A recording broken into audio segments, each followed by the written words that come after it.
Hello again.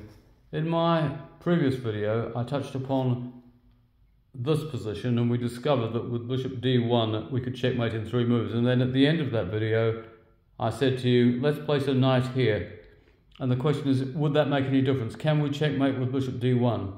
Well, let's just have a look at it. If we played bishop d1 to that, what is the best reply for black?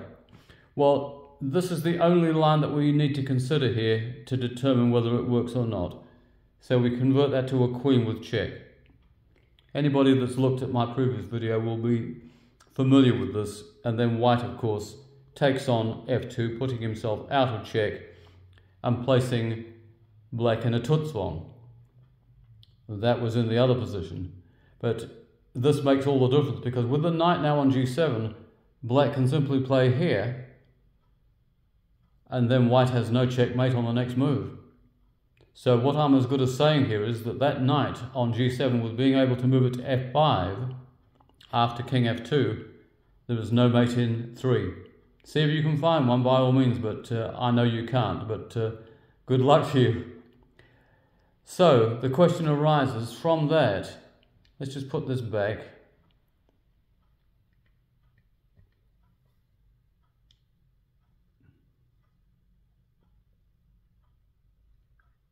This is not wishing to diminish in any way at all the original problem.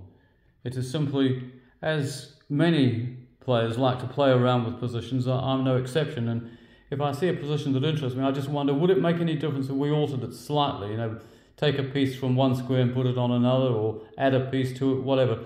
Well, we're adding the knight at g7, and we've just discovered that bishop d1 doesn't mate in 3. This is it's not to say that he doesn't win, it's to say that he doesn't mate in 3. So with that in mind, what does white have to do here in order to checkmate in 3 moves? Can you see it? I'll give you a clue. You need to break the chain of 2 of black's pieces. The connection, in other words. Right, I'll put you out of your misery. The connection is broken with rook to there. Rook to f4. Now, what is white threatening here? This is the question. Well, quite simply, he's threatening knight c4 check. And no matter what black does on the next move, it's checkmate. It's as simple as that. Because in this position, his only move would be here. And that would be checkmate. And we'll demonstrate that in just a moment.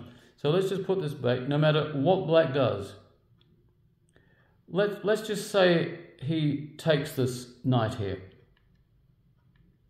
What do we play? Well, we play what I've just said. No, you're not checking black, but there, try as you might, he cannot defend against queen b2 mate. If he pushes the b pawn on, you just take it. If he moves the knight or bishop anywhere, you play queen b2. If he takes the rook, you play queen b2. Anything you like, it makes no odds. Take the rook off. This is our other choice instead of king c1, incidentally, in a moment. So you just draw it down here, and that's checkmate. Agreed?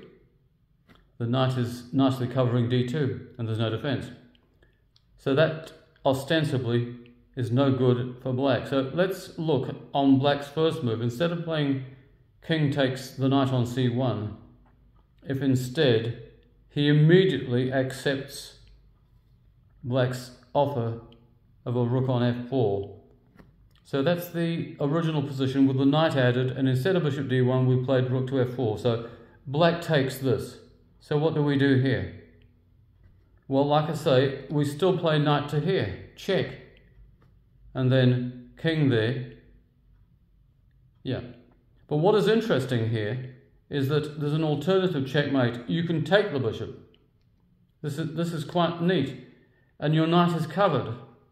He has one flight square, and then you play knight a4, which I noticed. So that is an alternative checkmate, nicely covering the b2 square in 3 moves. Now, I can hear quite a few of you saying, well, if this checkmates in 3 moves, why do you need to play bishop d1 in the original? Well, that is a very good question. Why do you think that we need to do it? I'll just put this position back so that you can take another look at it. Why do you think we can't get away with rook f4 there? We better put this back as well, because we're now reverting to the original position, because the question now has come up, and quite right. We like to challenge others and ourselves on these sorts of positions. Why is it that rook f4 wouldn't work? I mean, if it's that, it's much simpler than bishop d1 if you can play it. Well, that's the original position. No knight on g7. So let's try it. We'll play here. Now, black has one reply that cooks rook f4 here. Can you see it? Well, top marks to anyone who did, and yes, that explains why I put the piece on g7 to stop that bishop from going there. Now, what we have here is an interesting situation that if white now tries knight c4, black can take this knight with impunity, for the very simple reason that should he come this way,